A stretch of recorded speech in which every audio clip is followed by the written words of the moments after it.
κοντά στο ζωολογικό κήπο και έχω κάποιους πολύ ξεχωριστούς γείτονες. Κοιτάξτε.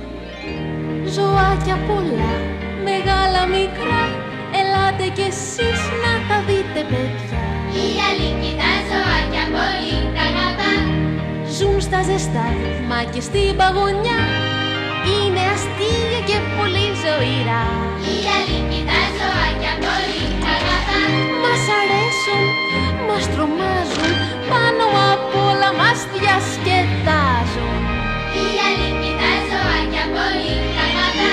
Με βουλίτσες, ημερίγες, μαγκάθια με τρίχες, με γουναμύτερες γλωσσίτσες, πότε μεγάλα και πότε μικρά. Να και καμέλια από ψηλά μας κοιτά. Η Αλίκη τα ζωάκια πολύ τα αγαπά. Η Αλίκη τα ζωάκια πολύ τα αγαπά. Αλίκη, ώρα για ύπνο. Εντάξει, μαμά. Η ιστορία της καμέλιας, της καμιλοπάρδαλης.